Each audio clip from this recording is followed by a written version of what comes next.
welcome to the Zadzooks Happy Hour, a podcast providing commentary on the latest in film, TV, games, and comics. My name is Todd Stoll, and I'm joined by 25-year veteran reporter covering pop culture, video games, and technology for the Washington Times, Joseph Zadkowski. Howdy. How you doing? Howdy. New location. Different location. Very exciting. Yeah. We're facing each other versus sort of not, but that's now okay. I have to make eye contact. Oh, it's awful. So how was your week? Is it good? It was good. Everything all right? It was great. Yeah. It was fine. I'm sure it was. I watched a bunch of got caught up on a bunch of stuff. Like? Well, for some reason I decided to go back and watch like first season of South Park. Boy, that is rough to watch. Really, compared to the new stuff, they're so much better at the writing, and the animation is about the same. The first couple episodes are not very good, but then the animation kind of levels out. I mean, obviously they're doing it differently now, but it's pretty much the same. But the writing is just not as good as it is today. I think the writing is phenomenal now. Right. So I'm doing that. We'll talk about one in a second. I watched 3 billboards outside of Ebbing, Missouri, which is in the hunt Keep hearing a lot of buzz about that. Oh, and I still have no idea what it's about. Well, we'll talk about it in a second. Right. And I'm still doing Black Mirror. I got through Shameless. Nice. It's at end of season 8. Great show. Season 8? That show can go forever. It is set up to go forever. It's William H. Macy, right? Yeah. Yeah. He's great. Of course he is. His entire cast is great. There's no let up on those people. So what do you think they're going to do with shows like House of Cards and Transparent now, where they've essentially fired the main cast member? How do you... They're going to have to just... Are they just done? Sunset it. They're going to wind it down, right? She's going to be the president, probably. Do you think it's going to be her and not him, or he's going to... They're going to kill him somehow. He'll kill him, or he'll be assassinated. Or he'll commit suicide or something. I mean, with Transparent, I don't know what they do there. That show might just be dead. Right. Because Amazon just fired Jeffrey Tambor, I think, on Friday. So he's Is that new? That's new. I thought he was done. No, it wasn't. He wasn't official. Well, he wasn't official, but they fired him on Friday. So he's officially done. That now. show is done because he was that show. I know. It's crazy. Didn't he win an Emmy? Yeah. Well, a couple Emmys, I think. I don't know how many years it's been on, but I kind of feel like this was the 3rd season. So I think he won one for the first 2. Wow. Yeah. All right. Well, we can talk about 3 billboards, and then you're gonna talk about Hellraiser. which number Hellraiser is this? I'm reviewing, talking about the first one and the most current one. Which one? What number is the current one? 8. Oh, it's 8. There's been 8 of these. Done 8 of those for no apparent reason. How many of them do you think are like video on demand? Any of them? Did they all come out in the theaters, or were they just like straight to TV? All of them came out in theaters. Interesting. Except this last one, which was VOD. Yeah, direct to digital and disc. You know, I almost had tickets to the DC premiere of Black Panther 2. I was really bummed because the director was there and the costume designer was there. You almost had? Yeah, I think I was 2 behind the last number in the drawing. Drawing? It was staff. It was staff drawing. Right. And so I almost had us 2 tickets to go to it, which was a bummer. So my son saw Black Panther. And? He went, meh. Really? Yeah. He was not pulsed. And this kid loves the Marvel Universe. Really? So what does that say? Is Iron Man in it?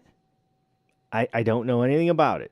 Okay. Don't spoil it for me. But other than the fact that he said, he goes, it was beautiful to look at, he said, but I didn't really get into the characters or anything. Like crazy buzz, though. It already broke the Thursday night record, like $28 million in Thursday.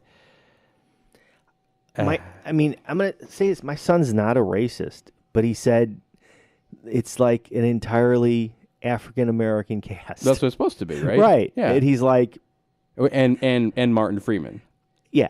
And he didn't quite know how to articulate this, but I got a feeling he's like, he didn't have anybody to really identify with. You know what I mean? You watch movies sometimes and you identify with characters and you... Yeah, I don't know. I'm curious to see it. I think it's... I mean, they probably are doing something similar to what they did with Captain America before they did the Avengers, which is they're laying a lot of groundwork, Right. and it may not necessarily make 100% sense now, but in the long run, in the next one Age of no, what's the next Avengers movie? Is it Age of Ultron? This one that's coming out, yeah. Infinity Wars, right? Infinity Wars. He's huge in Infinity Wars. It's a big part of it takes place in Wakanda. Oh, okay. Well, good. So I gotta believe this is in some way setting up for that. Sure. There's nothing wrong with an origin movie. No, not at all. Right. I kind of wish that there were some characters that they could do other origin movies for. I think it's perfectly fine to have an entire to have a movie. I think right now it's probably transcending because of the Black Lives Matter groups and everything like that, which is why it has so much buzz.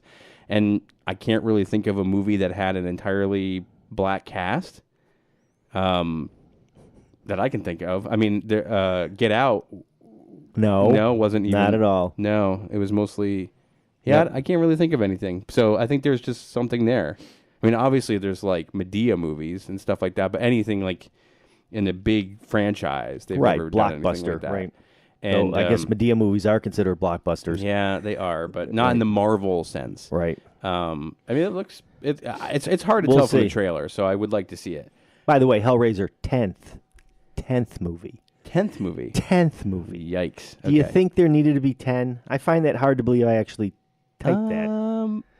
No, I kind of feel like the first one was really creepy and more than enough, disturbing. Obviously, they're going to make a sequel to that. Right. It's sort of like the Die Hard effect. After 3, do they really need to keep doing it?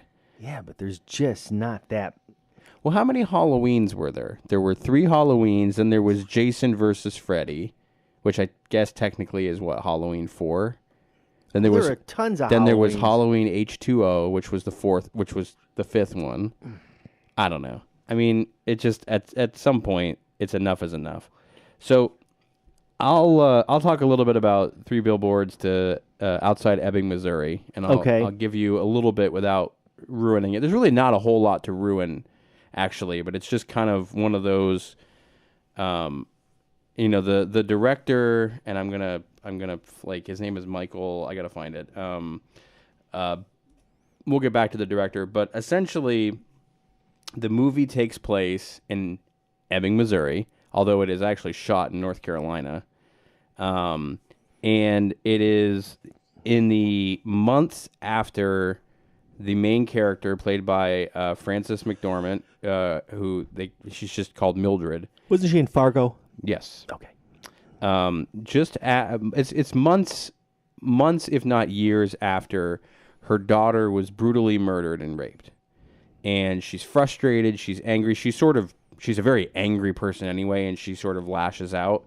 But she finally has enough and goes and purchases these 3 billboards, and puts puts up a message to the chief of police. Why haven't you done anything? And it sort of sparks this outrage. The chief of police is played by Woody Harrelson, who is amazing in this movie. He is not in the movie in its entirety, but he is in it for a good portion of it. He's definitely a supporting cast member. Sam Rockwell is like he's a racist, violent cop who has a conscience. It's really weird. And the dynamic between he and Frances McDormand is unbelievable. There's this other guy who's the character's name is Red Welby. He runs this advertising agency, and the things that Sam Rockwell's character does to him are just, he just beats him senseless multiple times.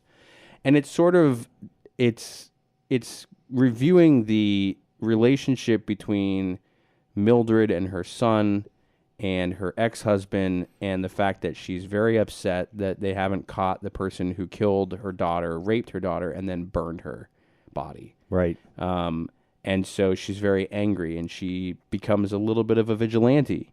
And the casting is unbelievable. McDormand is amazing. Woody Harrelson is amazing. They're all nominated for Academy Awards. Sam Rockwell. I think Sam Rockwell is going to win it, honestly, because he's phenomenal. It's very Fargo-esque in some ways, and the director is Martin McDonagh. What has he done?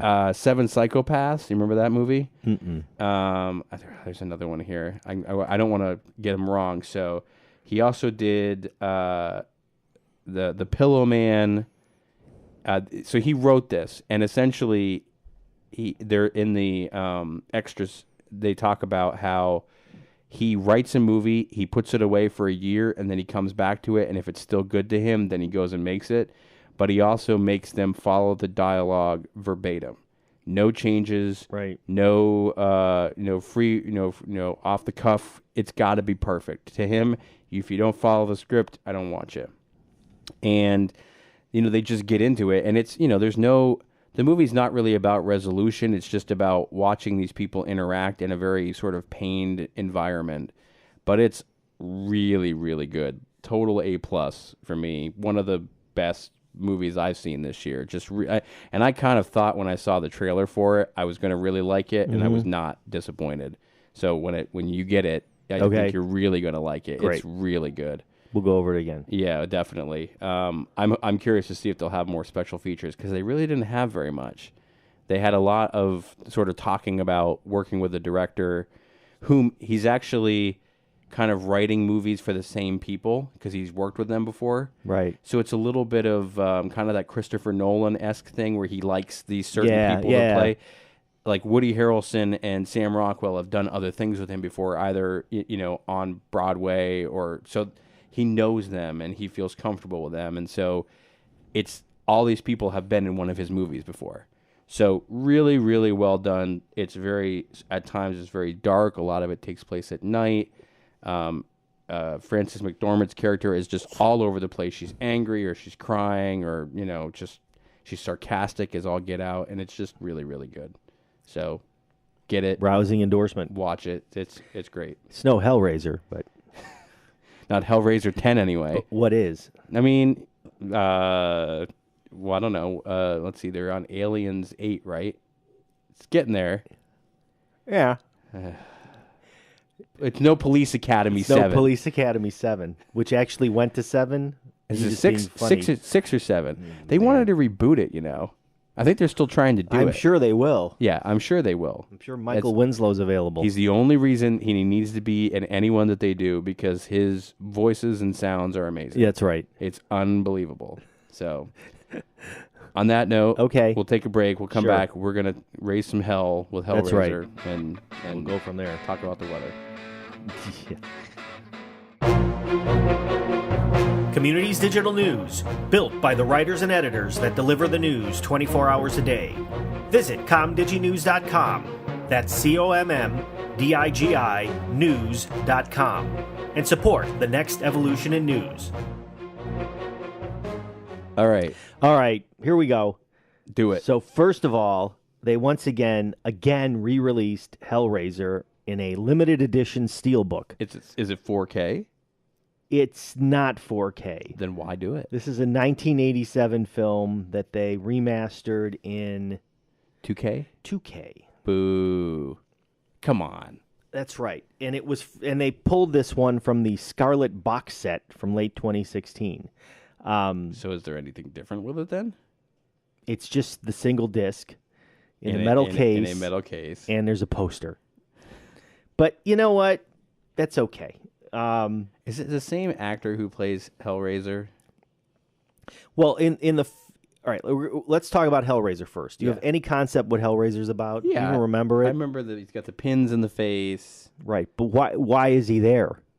Oh, I don't know. I was too young when those came out. So there's a brother named Frank who it always starts with some guy named Frank. That's right. He unlocks a mysterious puzzle box. And that puzzle box brings in these other dimensional creatures called Cenobites. Kind of sounds like Jumanji. And one of those, it's exactly like Jumanji. One of those Cenobites is actually nicknamed Pinhead because he's got nails gritted on. He's got his face is all gritted and there's nails. Well, his face is pale, right? It's like it's white. White.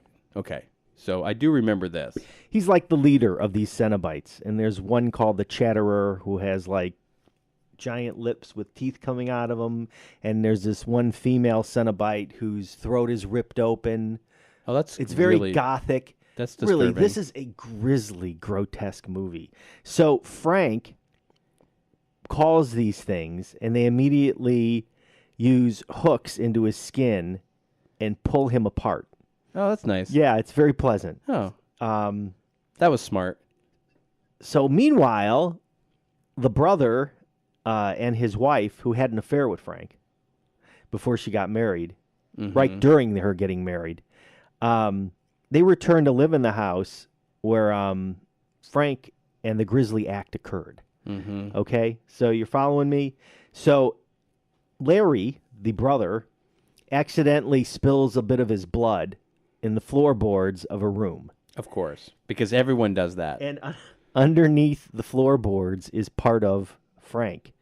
And Frank starts growing back. Oh, that's nice. And you get to see him growing back. And basically... Is that like claymation? Because it was in the 80s? It's not quite... You know what I mean? It's kind of stop motion at some point. All right. And it's really gross. And he ends up being this skinless human. Okay? So he's got musculature. But no skin. And the only way for him to get all this back is for Julia, the wife, to start bringing in victims for him to like suck the life force out of and blood. So anyway, that's the subplot. And the other plot is, of course, bringing Pinhead back. Because at some point, Pinhead finds out that this guy's back. And he's not too happy with that. All right. That's the whole... As he shouldn't be. That's the whole point with Hellraiser. And it's by Clive Barker, who wrote an acclaimed horror novelist. Have you ever heard of Clive Barker? No. Okay. Good. Remember, I'm not a big horror fan like you are. So he's a writer-director on this. It is one of the more classic horror films from that era. Yeah. I mean, I definitely know it, but I think I was probably too scared to watch it. So it's there. It's a full screen presentation, and it looks pretty good. It's cleaned up. The extras are amazing in this. There's 2 commentary tracks. There's a 90-minute documentary, and there's new interviews. That's kind of unheard of, right? For the 80s to do have that much detail for extras? Well, what it was they released new stuff. Oh, okay. You know what I mean? This company, MVD Entertainment, they go out of their way, like Shout Factory, to repackage stuff and then load up the extras. Good. The only problem with all these extras is the entire cast and crew treat Clive Barker like he is the Messiah. They never stop gushing about this guy. Is he still alive? Yeah. Okay. I was thinking maybe because he had died or something. And you know what? He's okay, but he's not like Steven Spielberg or, you know what I mean? Yeah. Or Stephen King, you know. Yeah. So fine. But there's a ton of extras. If you ever want to learn about how this movie was made, why it was made, and what's in it, this is it. This is the edition you want to grab. If you're not going to go and get the entire, what did I call that, Scarlet box set. So that's the good news. The not so good news is they released the 10th movie in the series, Hellraiser Judgment. So here we go again. This director, some guy, Gary J. Tunnicliffe, who's actually, I think he's a makeup guy or something, decided he had to make another one of these. So he's written this thing up, and the original Pinhead, Doug Bradley, is not in it this time because the director wanted Doug to read the script like in advance and not. I think he wanted him to sign on to it without being able to read the script. Oh, which wasn't going to happen. Never mind the fact that we're talking about Pinhead here. We're not talking about Indiana Jones or something. And the guy essentially walks around, says like 3 words, and just looks gross. You know what I mean? Right. So whatever. So this time out, it's slightly more of a murder thriller because they're going after this serial killer, nicknamed the Preceptor, and he kills based on the 10 Commandments. That sounds familiar to me. I think I've seen that somewhere else. Yeah. So these paradetective brothers, with help from another female detective, are out trying to catch this killer. Mm-hmm. And this killer has now piqued the interest of the Cenobites and their minions, who now live in a haunted house. I keep thinking when you say Cenobites, I keep thinking of like Cinnabon. The Cenobons. Yeah, the Cinnabons. And the Cenobons. Now, things get really weird in that haunted house, because not only are these Cenobons walking around, but there's this odd group of individuals that are pulling in like really depraved humans and judging them. Thus, Hellraiser Judgment. So what happens is there's an auditor who sits there and asks you questions. Who are you? What did you do? Mm-hmm. How are you doing today? He writes it all down. He types it all down. Mm-hmm. He pulls the typewritten stuff out, puts it on, and then this big, fat, ugly, really grotesque dude called the assessor sits down and eats it. He eats the paper Mm-hmm. and then starts vomiting into a tube. And then that tube goes into an area where these 3 naked chicks eat the goo. And then they deliver part of the punishment, because they take the human that's being judged, they tie him down to a rack, and this other giant thing comes out and kind of basically kills him. But it is like toweling off gross. You know what I mean? I feel like it's like one of those, like, it's like I never watched The Complete Human Centipede. Right. But it's that tactile, I don't want to watch this kind of feeling. So, you know? Listening to you describe this, it sounds just like you are coming up with an idea to gross me out as much as possible, but that it's not really the plot of the movie. Yeah. Like, this just seems like I'm making this up. Bonkers. Right. That's the plot. Now, amazingly, there's like a kind of a clever twist in the movie at some point. It's obvious, but it happens toward the end. Mm-hmm. And of course, Pinhead acts like the CEO of the Cinnabons. He just kind of hangs out now and sits in a chair. And he'll occasionally stand up and go, "What's going on here? What's going on here?" And then he'll sit back down again. So it's kind of bizarre what this guy's doing in the movie. It's a little more extensive than that.